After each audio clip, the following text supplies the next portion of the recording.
नमस्कार दोस्तों, मैं संदीप शर्मा स्वागत करता हूं अपने YouTube channel Sandeep Sharma nursing tag में। और इससे पहले की क्लास में हमने एनाटॉमी फिजियोलॉजी के सेकंड चैप्टर के अंदर एलिमेंट्स के बारे में जाना था।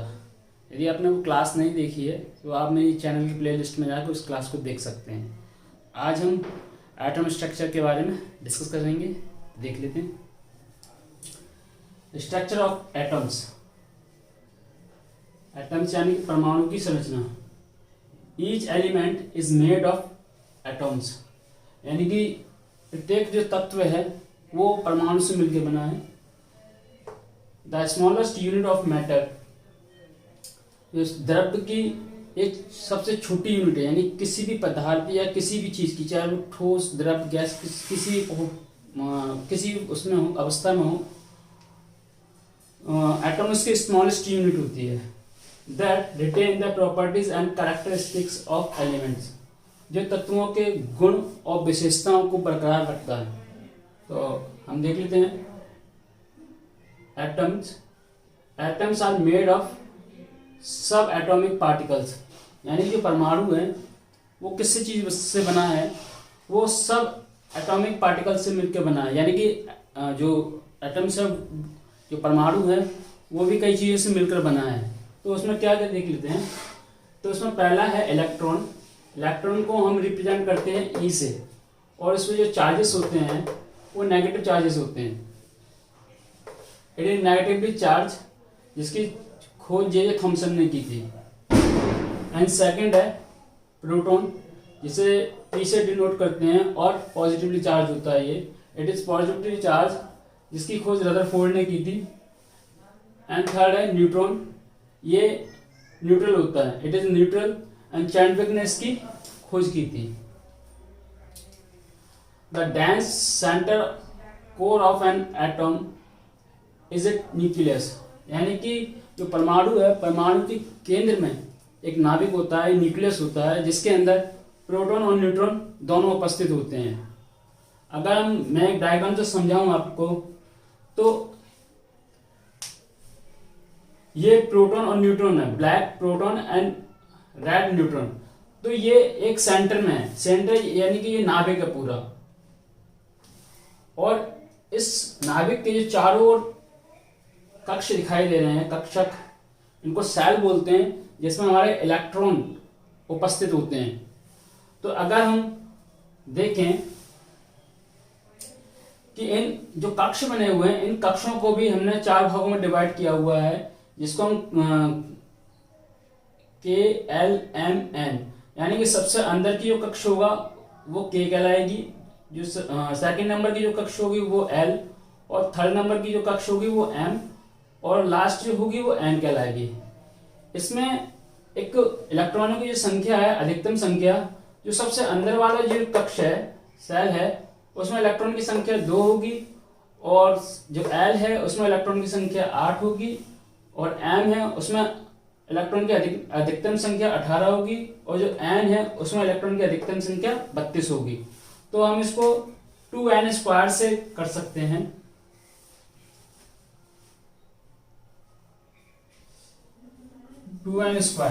यानी कि इसमें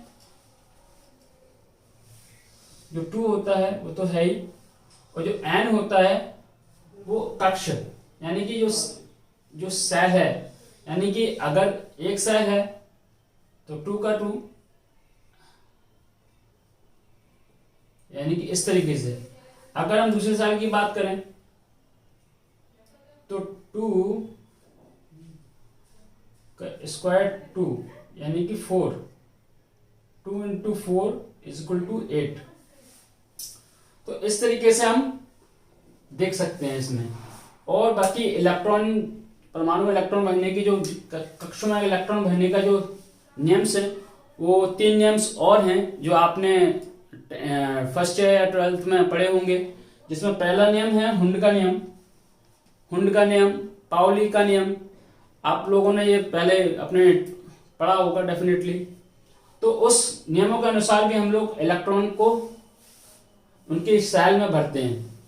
और जो बैलेंस इलेक्ट्रॉन है, बैलेंस इलेक्ट्रॉन क्या होता है?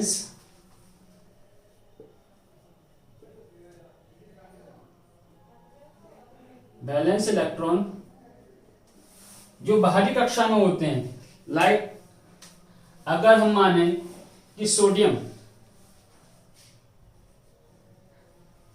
Na का परमाणु क्रमांक क्या होता है 11, तो इसमें जो पहली कक्षा में भरे रहेंगे वो 2, फिर 8 और फिर 1, यानी कि सबसे पहले जो कक्ष में आएंगे वो 2 इलेक्ट्रॉन आएंगे और सेकंड में 8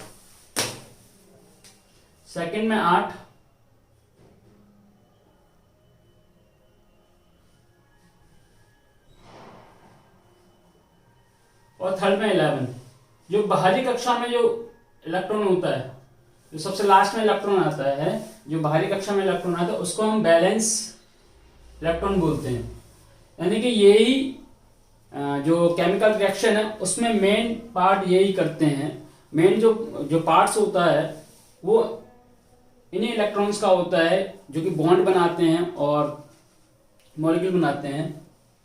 आगे देखते हैं, number of proton is equal to number of electron, यानी कि अगर किसी परमाणु में जितने प्रोटॉन की संख्या है उतने ही उसके बाहर की ओर जो कक्ष में घूम रहे इलेक्ट्रॉन हैं उनकी संख्या बराबर होगी।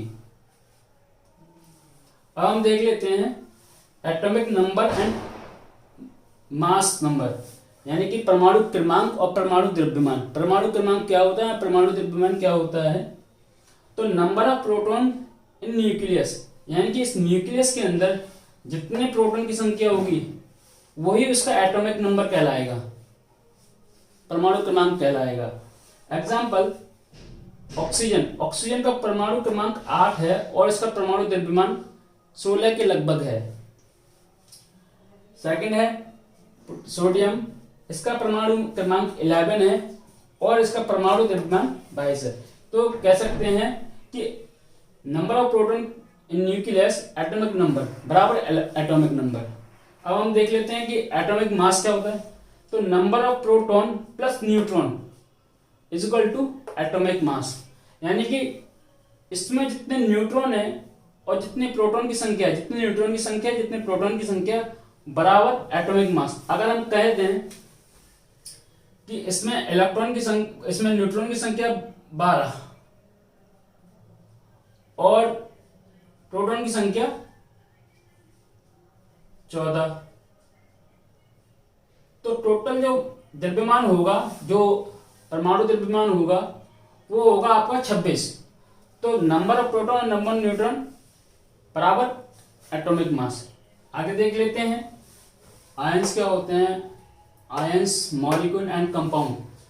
तो क्या क्या ये होती हैं आयंस? मॉलिक्यूल्स यानी कि अणु और कंपाउंड यानी कि यौगिक। तो क्या होता है? तो आयंस है an atom or group of atom that has positive और negative charge is called an ion, यानी कि जो एटम या एटम्स के ग्रुप जो कि पॉजिटिवली या नेगेटिव, जैसे मैंने आपको बताया कि इलेक्ट्रॉन नेगेटिव, उस तरीके से पॉजिटिवली चार्ज या negative charge is called ion. तो आयन में हम देखते हैं नेगेटिवली चार्ज बोलते हैं उसे कैटायन बोलते हैं, एंड जो पॉजिटिव चार्ज होता है उसे एनायन बोलते हैं। तो ये पॉजिटिव नेगेटिव चार्ज होता कैसे है कि अगर हम किसी कक्ष के बाहरी जो इलेक्ट्रॉन होते हैं, किसी कक्ष का कोई बाहरी इलेक्ट्रॉन है, तो वो अगर किसी दूसरे, यदि वो किसी दूसरे परमाणु को अपना इलेक्ट्रॉन देता है तो वो नेगेटिवली चार्ज हो जाता है, और जो परमाणु लेता है उसके इलेक्ट्रॉन को वो पॉजिटिवली चार्ज हो जाता है। और जब ये होते हैं तो ये जो परमाणु है वो आयंस कहलाएगा, ये भी परमाणु आयंस कहलाएगा, लेकिन ये एक कैटायन कहलाएगा और ये अनायन परमाणु कहलाएगा। तो इसी तरीके से इलेक्ट्रॉन्स का लेना देना या साझा करना, इसी को हम लोग बॉन्ड्स भी बोलते हैं। तो एटम आयंस आप समझ गए होंगे आयंस क्या होता है। कहते हैं मॉलिक्यूल यानी कि अणु। तो एक ग्रुप ऑफ 2 और मोर एटम्स इज कॉल्ड मॉलिक्यूल, यानी कि दो से अधिक या एटम्स के समूह को हम लोग मॉलिक्यूल बोलते हैं, अणु बोलते हैं। 2 एटम्स मिले तब भी उसको अणु बोलेंगे और 4 मिले तब भी उसको अणु बोलेंगे। And can remain in independent state, और वो स्वतंत्र अवस्था में रह सकते हैं। थर्ड है compound, a pure substances which formed by chemical combination of 2 or more elements in definite proportion according to mass is called compound। ऐसे शुद्ध पदार्थ जो द्रव्यमान के अनुसार 2 या 2 से अधिक तत्वों के संयोग से बनता है उसे यौगिक बोलते हैं। तो हमने देखा कि आयंस क्या होता है, अणु क्या होते हैं, कंपाउंड क्या होता है। ताकि इन चीजों की आगे हमें नॉलेज होनी चाहिए, और जो कि हमें आगे बायोकेमिस्ट्री में जब करेंगे तो और अच्छे से हम समझेंगे। तो केमिकल बॉन्ड्स देख लेते हैं। केमिकल बॉन्ड्स क्या होता है? The forces that hold together the atoms of molecule और कंपाउंड आर केमिकल बॉन्ड।